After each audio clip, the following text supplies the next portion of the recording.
Todo o sistema Linux e Unix é formado basicamente por camadas, como pode ser visualizado na imagem. A camada mais profunda que nós temos é a camada de hardware, que é formada pelos componentes físicos do computador.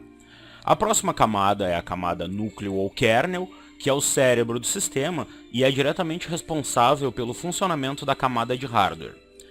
A próxima camada é a camada programas e comandos, que utiliza-se do kernel para funcionar.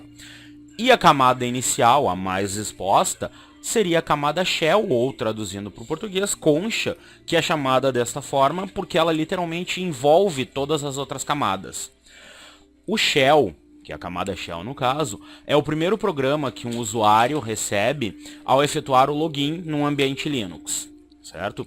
Ele é o responsável por interpretar os comandos que são enviados pelo usuário ao sistema e também ele é capaz de gerenciar as tarefas passadas ao kernel, ou seja, ele trabalha de uma forma que não permita que todas as tarefas que são enviadas ao kernel acabem se sobrepondo e estão correndo algum travamento do sistema, certo?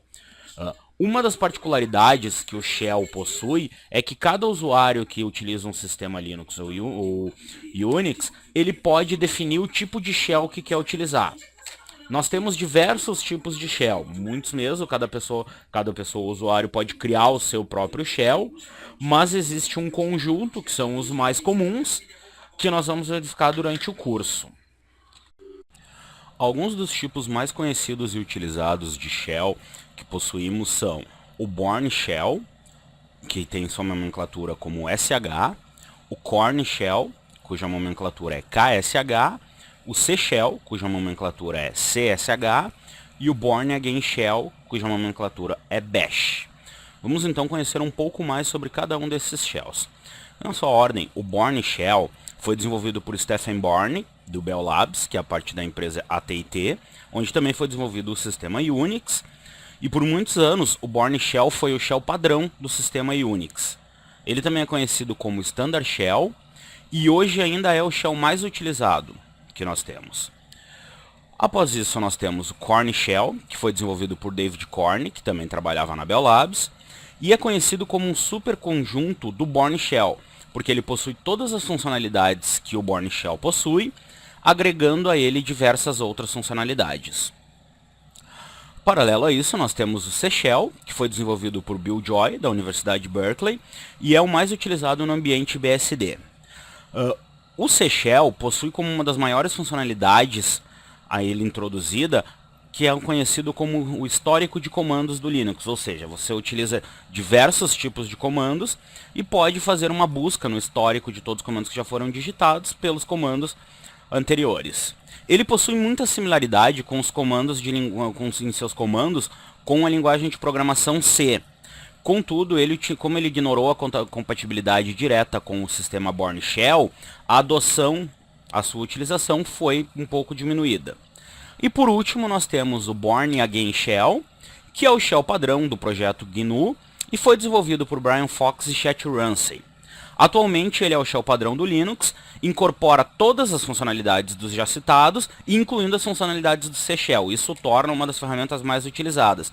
Então, a maioria dos sistemas Linux que utilizamos hoje trazem como padrão de utilização o nosso amigo Bourne Again Shell. Bem, para a utilização do Shell, iremos encontrar sempre dois grupos de usuários, que são os usuários comuns e os usuários com privilégios administrativos. A diferenciação entre os dois grupos de usuário visualmente vai dar-se pela prompt assumida.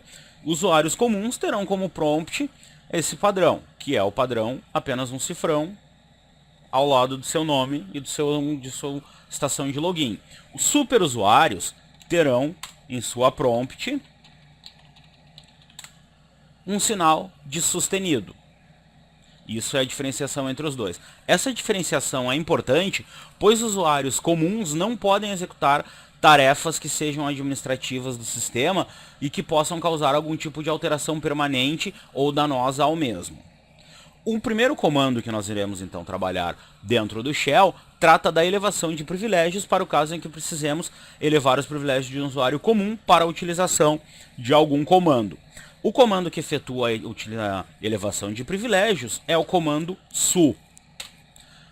Ao digitarmos apenas esse comando como está agora na tela e pressionarmos o Enter, será solicitada a senha de administração do sistema, ou a senha do principal usuário do sistema, que é o usuário de root. Ao digitarmos essa senha, estaremos logados como superusuário. Ocorre que o comando su, como quase todos os comandos em shell, pode ser acrescido de parâmetros. Um parâmetro básico seria o que? Digitarmos su e o nome de um usuário do sistema qualquer. Digamos que digitássemos ali, tivéssemos um usuário com o nome mesmo. Ao pressionar o Enter, ao invés de ser solicitada a senha de administração do sistema, seria solicitada a senha do usuário especificado após o su, e você estaria logado como este usuário especificado. Outro padrão bastante utilizado seria o símbolo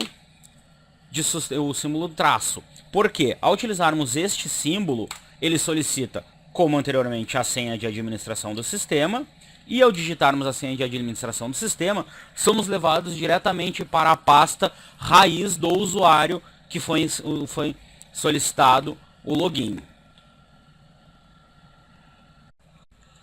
Os próximos comandos que iremos analisar são os comandos que podem ser utilizados para que efetuemos o nosso logout do sistema. O principal comando para efetuarmos o logout é o próprio logout. Ocorre que nessa seção que estou utilizando agora para demonstração, ele não funcionaria, pois eu não estou logado através deste shell. Eu loguei no sistema através do ambiente gráfico, então ao digitar esse comando eu receberei uma mensagem de erro do sistema me informando que essa não é uma sessão de login, então ele já me passa o próximo comando que eu posso utilizar, que é o comando exit. Ao utilizarmos esse comando, nós iremos ser deslogados desta sessão, ou seja, dessa sessão da tela que nós estamos, e ele fechará o terminal automaticamente. Ele tem, o comando exit, teria o mesmo sistema que apertarmos no teclado simultaneamente as teclas Ctrl e D. Isso finaliza a sessão que estamos utilizando do shell. Agora iremos analisar um grupo de programas que serve para que efetuemos o desligamento de nosso sistema. O primeiro deles é o programa ou comando shutdown, que necessita de alguns parâmetros para que seja corretamente utilizado. O primeiro dos parâmetros, e mais comum, é o parâmetro "-h" maiúsculo, que informa ao sistema que desejamos que ele seja desligado ao final deste programa. Para que ele seja corretamente executado, precisamos também especificar em quanto tempo queremos que a máquina seja desligada. Um dos parâmetros mais aceitáveis é utilizarmos o now. Por quê? Isso vai dizer ao sistema que queremos que ele seja desligado exatamente neste momento. Poderia também ser especificado em termos de minutos, ou seja, shutdown "-h 5 nos daria um tempo de desligamento da máquina especificado para 5 minutos. O próximo comando é o comando halt, ou seja, isso vem da linguagem assembly, HTL, e digitar halt que o sistema seja finalizado no mesmo momento. Ele seria uma evolução do comando shutdown. E o último que nós temos é o power off, que faz a máquina ser finalizada e a fonte seja desligada também, em máquinas mais antigas que necessitavam dessa informação. Para que possamos ver os parâmetros dos comandos que foram apresentados, bastará que nós passemos as opções --, help ao final do mesmo. É importante também salientar que todos esses comandos necessitarão de privilégios elevados para que sejam utilizados.